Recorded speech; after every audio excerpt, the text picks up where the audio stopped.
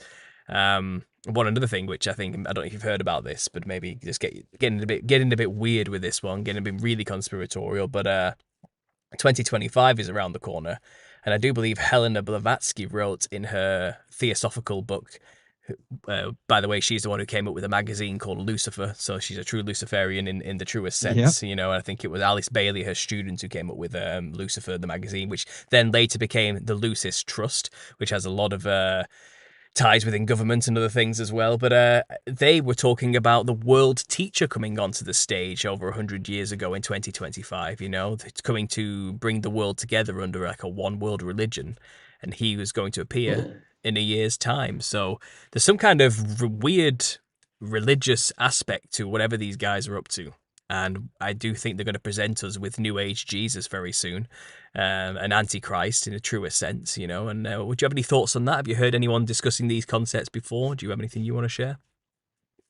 Yeah, that is always a great debate on social media. A lot of Donnie Darkened, I think, on Twitter. He's 100% behind Trump being the Antichrist, and then Alice Bailey, I think, is the one that said the cosmic Christ would be coming next year or after year 2025. Yeah, that is, in concordance with Project Bluebeam, right? They've been floating all this space stuff lately, and videos from Ukraine showing UFOs. There's a lot of stuff in the works, and it wouldn't surprise me one bit for them to float something like that. You've really got to be aware in this day and age, because you're right.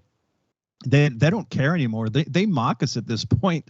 Right? This agreement, we're going to do whatever we want. It used to be they did it low profile. They used to hide their evil, but certainly since 9/11 and most certainly post 2020, it's all mockery now. Like, we have our White House speaker, press secretary.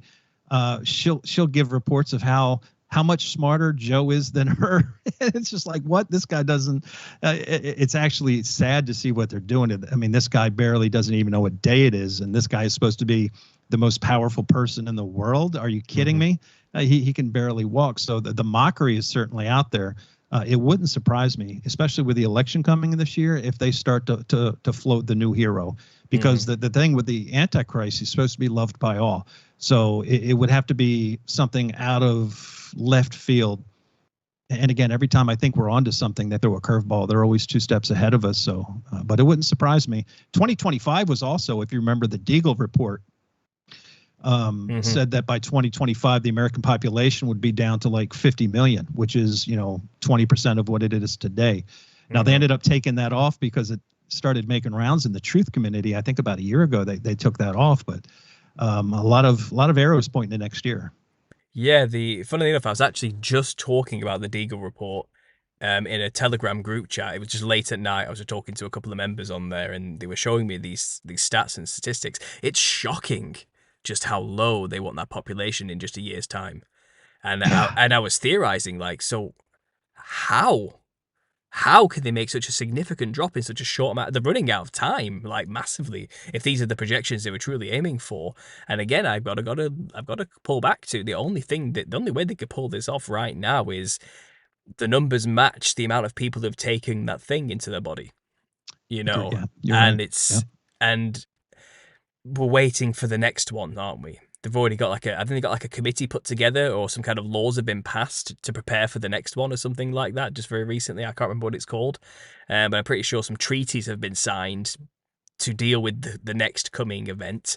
And could it just simply be they're going to claim it's a new strain of something, but it's just people dropping dead from the original cure, and they're going to play it out as though it's some kind of unstoppable plague, but really it was a mass culling event of sorts, genocide in its finest. I don't know. I don't like getting this dark. I don't like to say such things. I'm not trying to scare people because I don't know. Like I said, most times anyone makes a prediction, things go wrong, and it's usually way out of left field. But you have to wonder, time is short for these people, I think. I think they know people are clocking on now, and as much as the hierarchy has been externalized, that comes with a war in order to lead people to the light of Lucifer. That's the point of the externalization of the hierarchy. That's right. Discussed. It's to reveal the evil people, so people rebel and revolt, and then they'll win the rebellion against the evil people, and then disillusioned and looking for answers, they'll turn to the solution, which is, let's call them aliens, or perhaps fallen angel. Let's call it Lucifer, but it'll be called something. They'll be called something else. Will turn up, and it maybe just spitballing here, just from the years of like narrative spinning and predictive programming, something like this. Everyone realizes we're being controlled by evil Satanists. Everyone rises up, kills all the evil Satanists. Aliens turn up and say we've been waiting for mankind to have their consciousness expand enough to overthrow their evil oppressors, and now that they have, we're going to welcome them into the Galactic Federation and enter a new age of enlightenment. There you go. They've just fallen for Lucifer's nonsense. Okay? And then they'll give them all sorts of technologies and stuff to change them and transhumanize them and give them godlike powers, ye shall be as gods type stuff. And that's basically the plot of, I don't know, any sci-fi movie that's been out in the past 10 years. Of some kind. Or if it's not that, it's a fake alien invasion where all mankind rallies together, drops their differences to fight against a false alien invasion, and then at the end of it, we're all living in a one-world government with some kind of back-engineered technology from the aliens or something, and then we all transhumanize ourselves and become like gods, so we also fall for the same lie from the Garden of Eden again. You will be as gods. That's the point of the whole thing, isn't it? And again, I just spitballed some random narratives, and I know it's fantastical, but this is how wild this is how wild some of their plans truly are. This is what they're actually talking about. This is what they actually want to happen, And I think they'll always want that contingent of people who will always say that's ridiculous, that's wild, that's too much. But they want you to be shocked when it happens.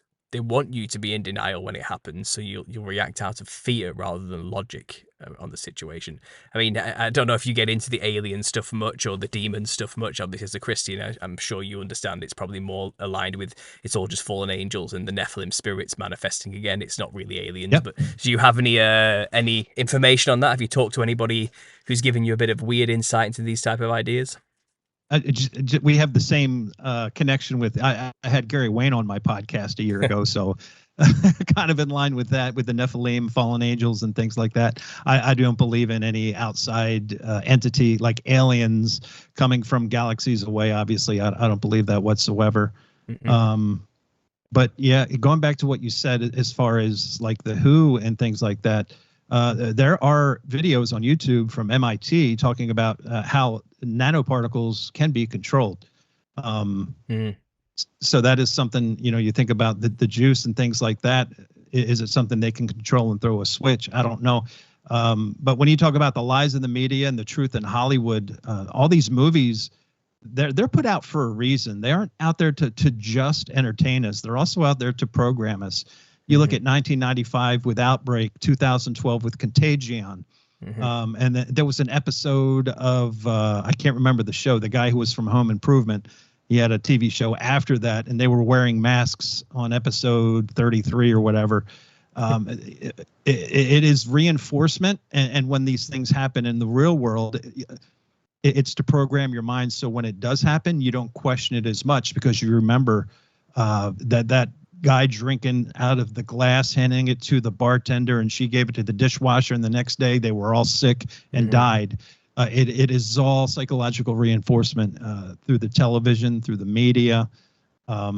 So there's a guy on YouTube, I can't think of his name right now, but he breaks down movies and how in so many movies through history, even the most silly Jackie Chan movies, where there's an explosion that happens on the screen right in front of the Twin Towers from like 95.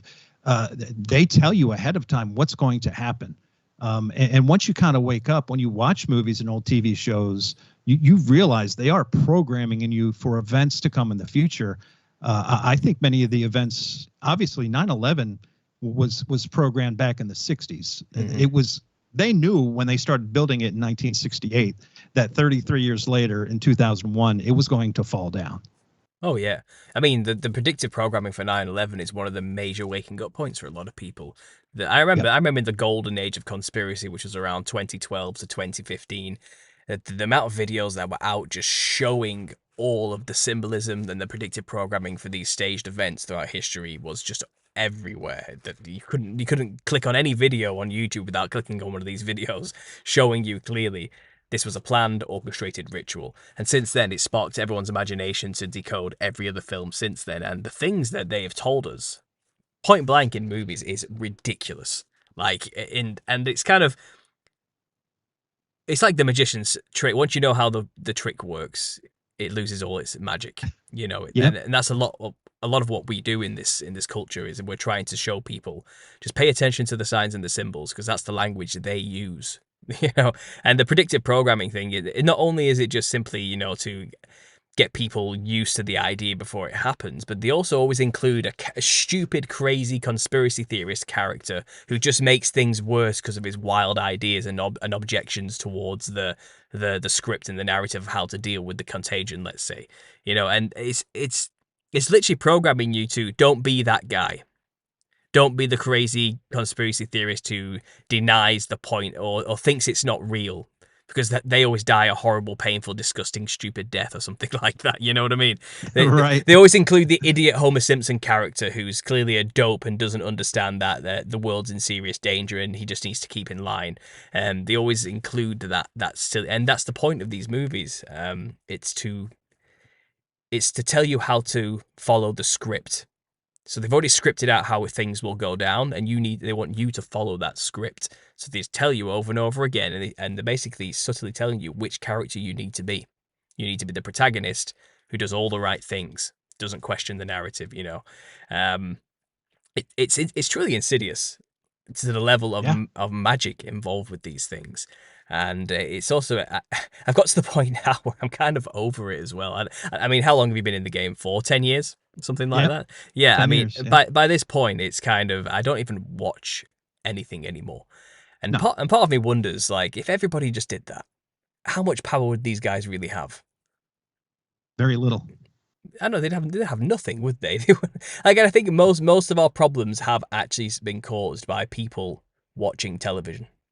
I realize now that was the most powerful weapon used against us. Sure.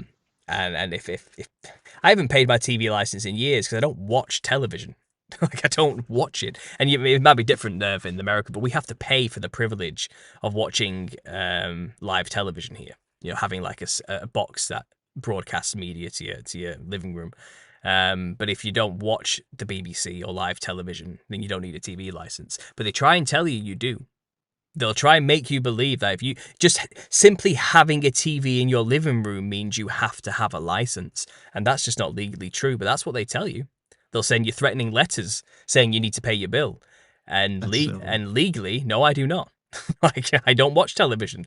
I don't watch the BBC, so I am not paying anything to you at all and funding that corrupt corporation that hires pedophiles. No chance, but a lot of people don't realize how much power they actually have. It's all kind of smoke and mirrors at the end of the day. But It yeah, really is. so go ahead. I spoke a bit. I'll let you go. No. That was awesome. That you were spot on. Here in the States, you pay for your cable provider basically, and I haven't had that in quite some time. But people will, here in the States, American football is huge here, and on Sundays from September through January, people will skip church, not go to church over football, and that's pretty powerful, right? When you really think about it, that people think the sports is, and listen, you don't have to go to church to be a Christian. I get all that, but there are people who go to church, February through August, and will skip it when football season comes around. That says a lot about our society. And then most of the stuff on there today is just mindless stuff. And there's enough free stuff out there if you want to just unplug. We have a whole collection of Blu-rays and DVDs from 50s and 60s television.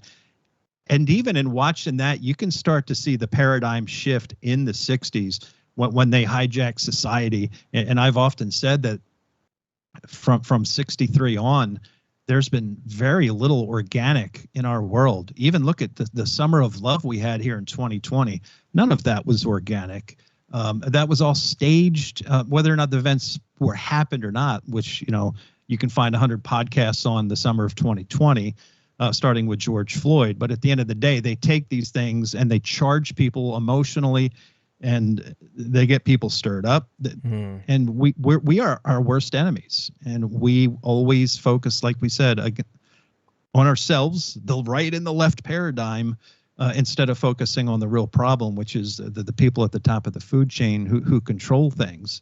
If we could put our differences aside for just a little while, we could certainly change the world. And it would start with, like you said, unplug yourself from the television, pick up a book, spend time with your family, go outside and walk amongst nature. Even me, a couple days a week, I will completely unplug from anything conspiratorial and just go out and work on the chicken coops or read a book, or, we homeschool our daughter, those type of things, because there's a fine line between being cognizant of what's going on around you. But I've noticed over the years, when you hit that wall where you almost become depressed when you go down these rabbit holes, because at the bottom of every rabbit hole you'll find Satan, that he's at the bottom of almost every rabbit hole. So it can be dark, right? With many of the things we talk about. So as we have these discussions, right, we don't know whether we're going to drop the hammer today, tomorrow, or in 10 years. So it's good to be cognizant, but not to beat yourself up with it. But at the same time, you should be spiritually fit. You should be mentally fit and physically fit. And when things do go south, if you stay ready, you'll be ready, and it won't affect your family as much. But it's very much important to be aware of your surroundings. Oh, absolutely. I mean, something you said there, at the bottom of every rabbit hole, you'll find the problem, which is that Satan's in control. But I also believe you find the solution as well, is that you need to get to know Jesus. Sure. Yes, absolutely. 100%. Yeah, Satan's just pointing to, okay, all of this is happening because Jesus is real too.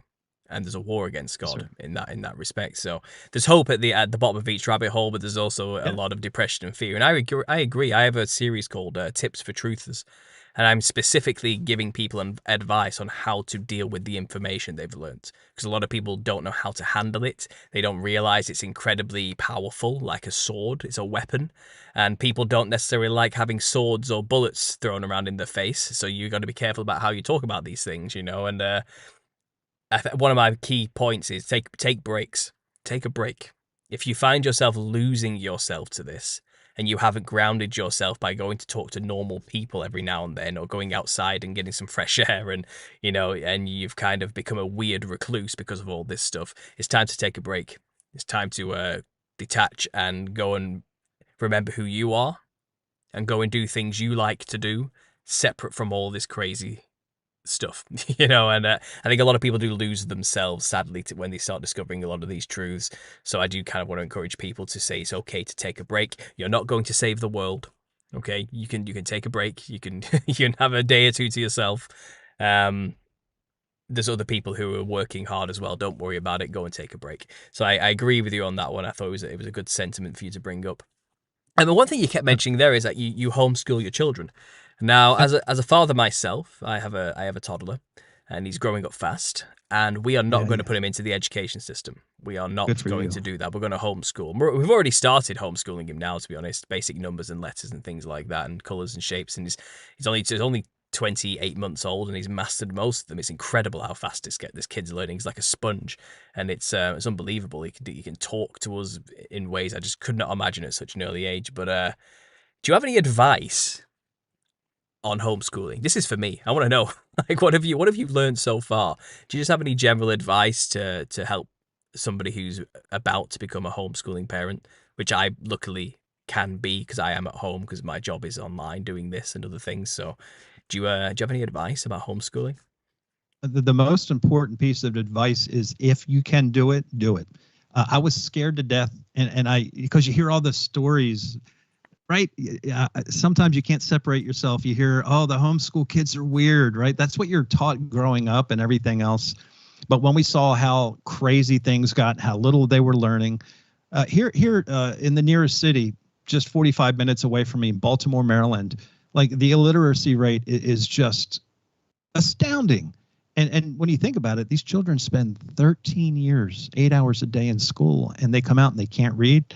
One of our college basketball players here in the States, one of the better ones, he just got kicked off the team because he flunked passes. Turns out he didn't know he could read.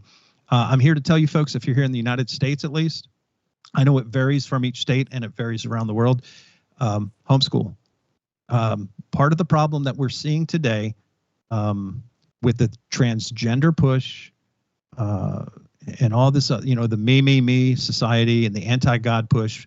By the way, if your children is in science in a public school, they're probably being taught evolution and the Big Bang Theory. And if you send your children to Sunday school and they're taught about God's creation story and the flood and these things, and then you send them off to school for, the entire week, they're taught anti-God sentiment.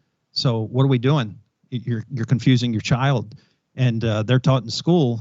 Those people back then, they didn't know what they're talking about. It's just a myth, right? You look on Wikipedia, it says the genitive flood narrative, which is an old Hebrew myth, which myth does have a dual meaning, but the second meaning of it is just an old fairy tale. So you have to be very careful, be cognizant of what your children are learning. It was the scariest thing I ever did, but now here we are 4 years later.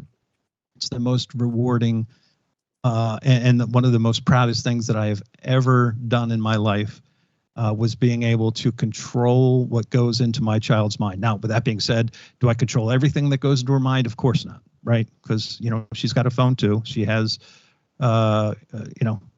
you can't protect your children 24/7, 365, what goes in there. At the same time, you don't want to be that overbearing parent that is completely protective, and then you toss them out to society and they go crazy. There's no manual for being a parent. Every child is different, but you have to do what you feel is best. And I do not feel, when I look at this society today, this government today, how evil it is, the last thing I want is them programming my child's mind.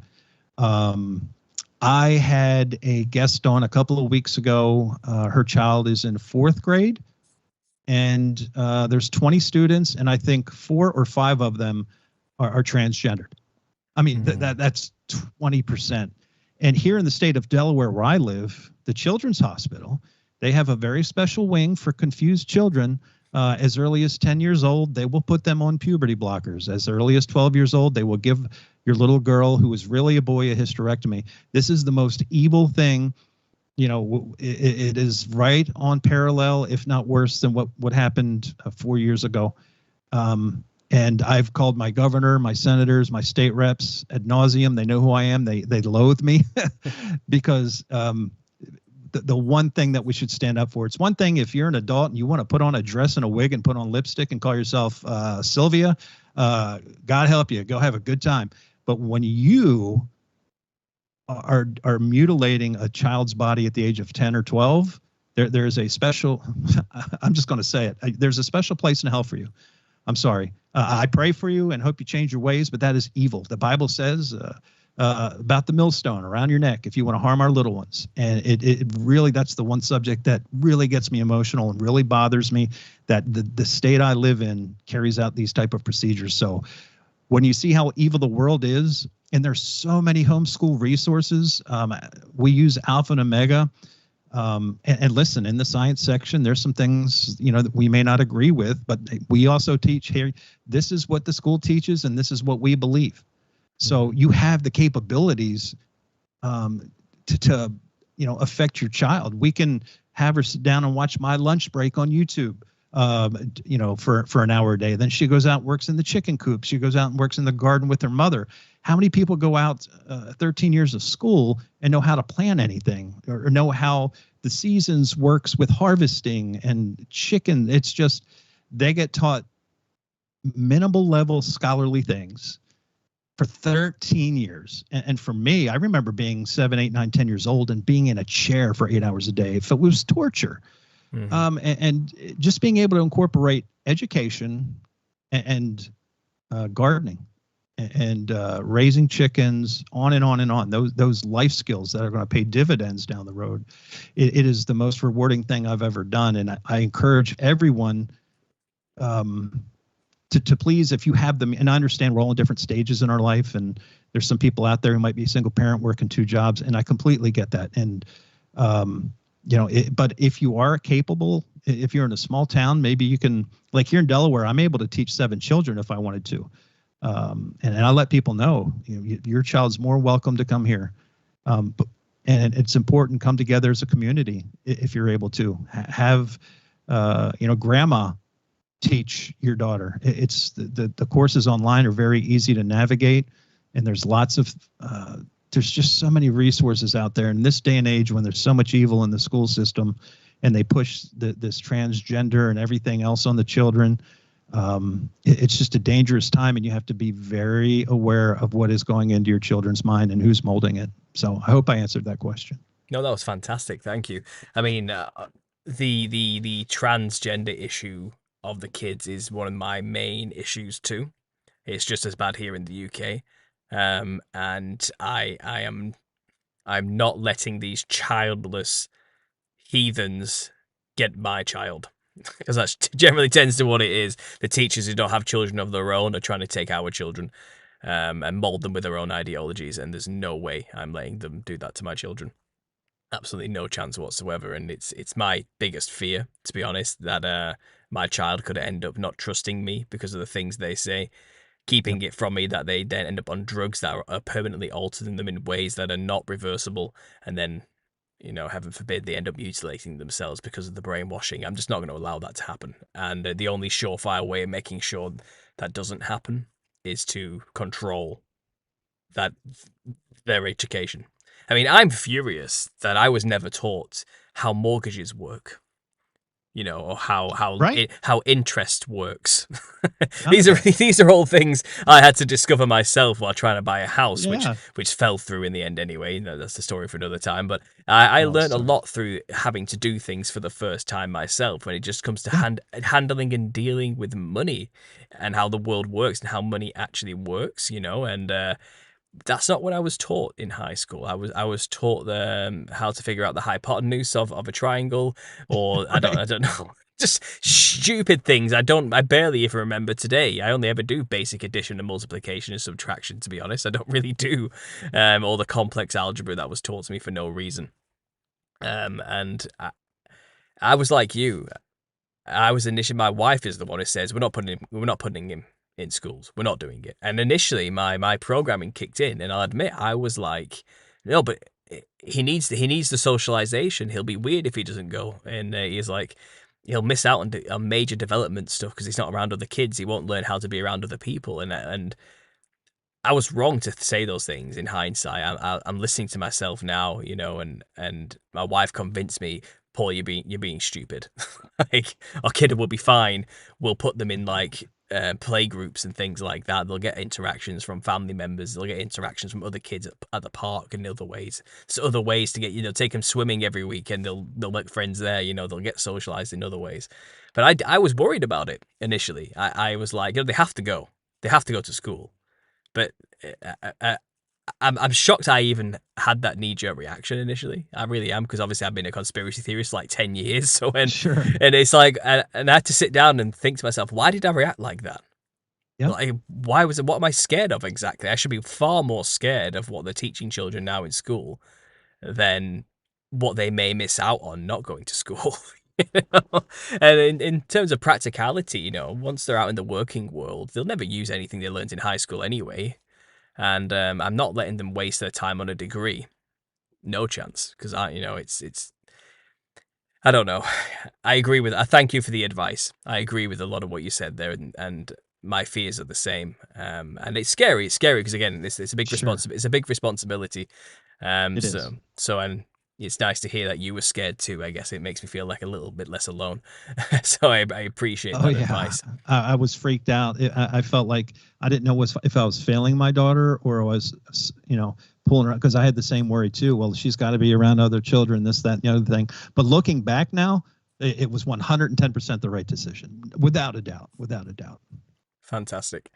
Okay, so let's take a sharp right turn here, and I just want to get your opinion on the clown theory. What do you think? That was very interesting. I'll tell you, I got some emails. It was people that had never considered it anymore, who had considered it before. It was very interesting. I need to go back and revisit it, because that hour, I think we were on for about an hour and 10 minutes, and it flew by. It was so much information, but and the one thing I was very thankful for was the education you gave me on the Shriners, because I knew there was a connection with the Shriners and secret societies, but you filled me in more than I ever had before. So that connection is certainly a big one. Yeah, I'm on board with it. And by the way, speaking of the clowns and your YouTube channel, I'm pretty sure I saw a note on my feed this week that said you're up to 40,000 subscribers. So bravo. That's awesome, brother. Congratulations.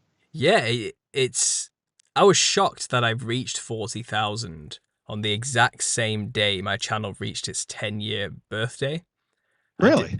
I got a notification saying, happy birthday, 10 years ago you started the channel, and just below that message was, you've just hit 40,000 subscribers. I was like, okay, that was an odd coincidence. But yeah, that's amazing.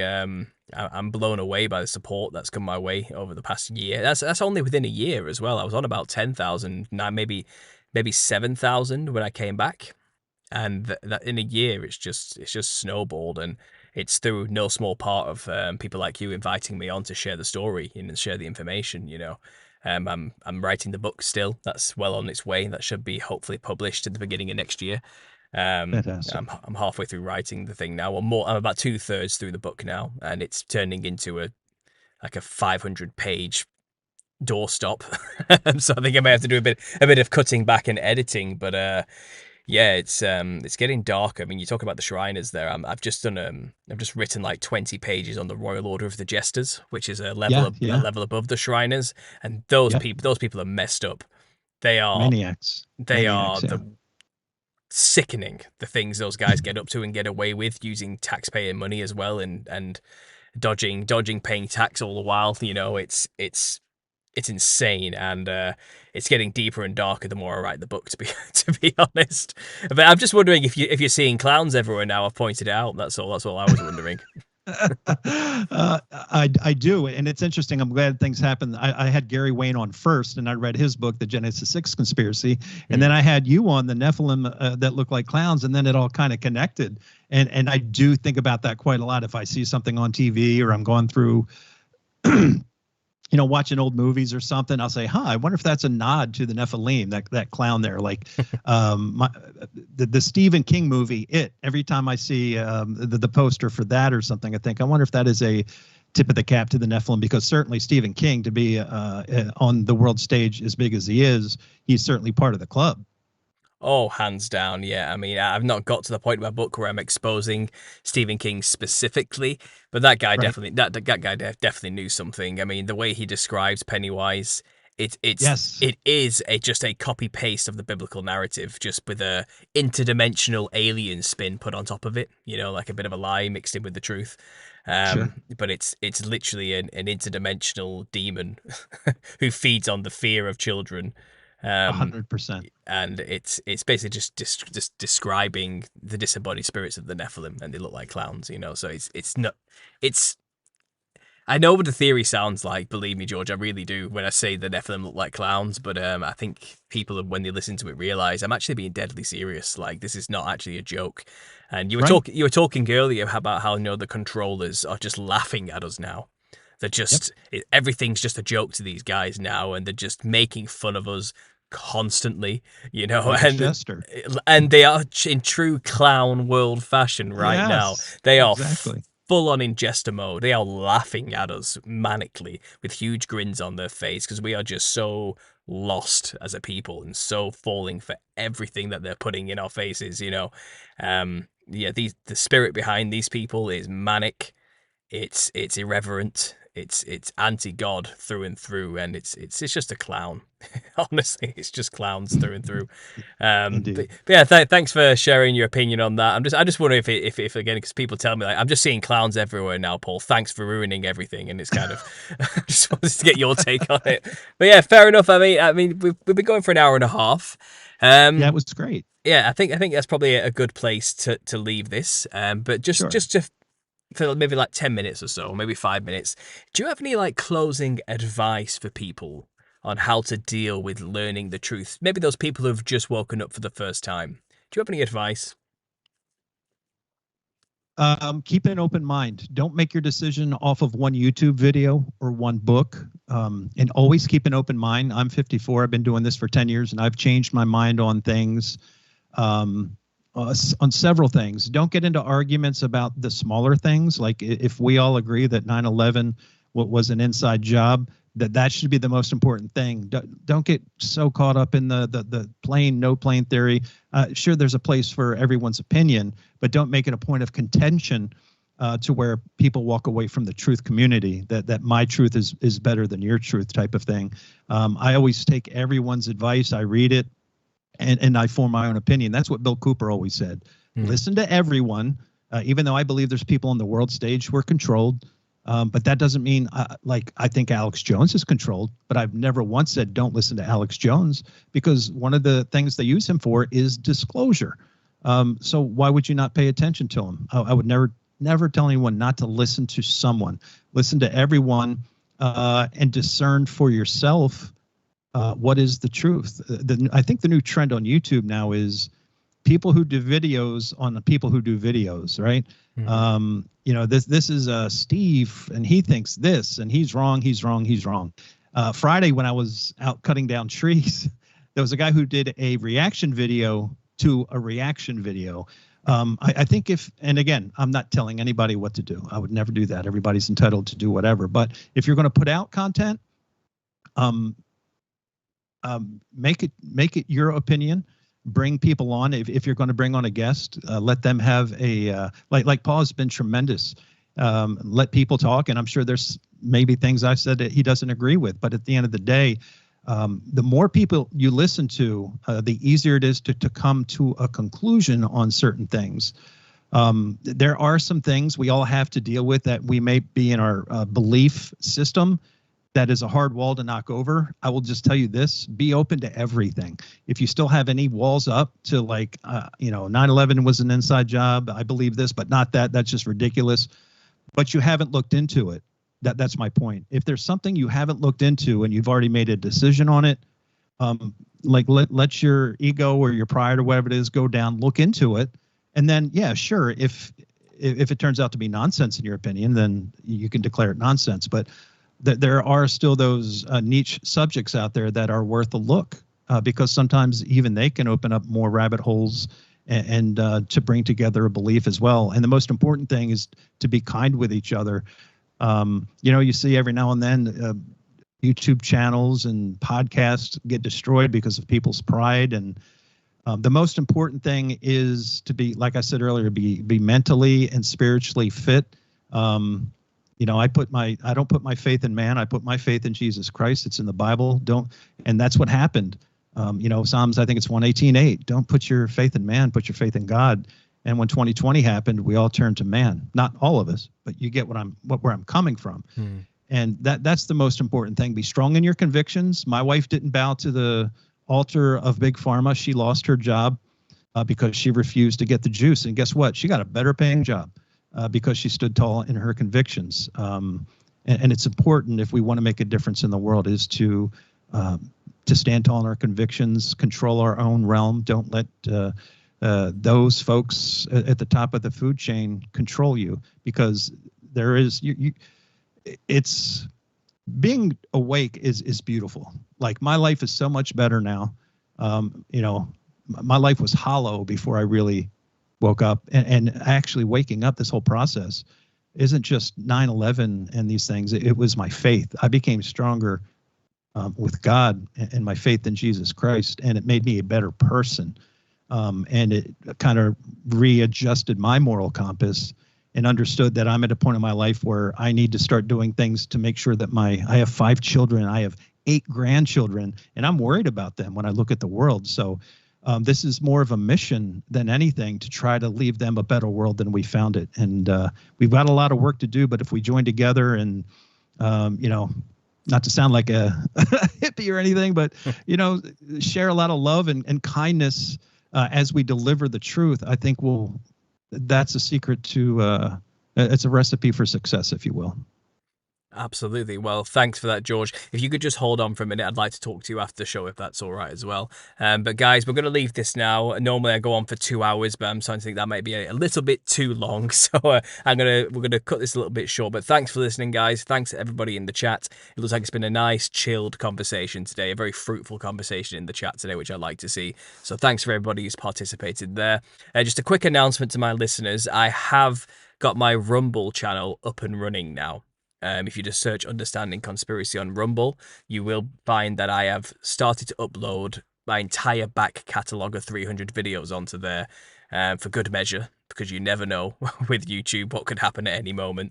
So if you are on Rumble, please make sure to sign up to Rumble and follow me on there as well, because that's where you're going to catch me if everything goes belly up on this channel, because it's just a fail safe. Okay, so go ahead, and I will be uploading whatever happens on YouTube will be uploaded on there as well afterwards also. And I'm still trying to figure out how to live stream and get all that set up too, so I can simultaneously live stream on both platforms. But I'm learning. But just an announcement, the channel is up and running on Rumble, so go ahead and subscribe to that if you're on there.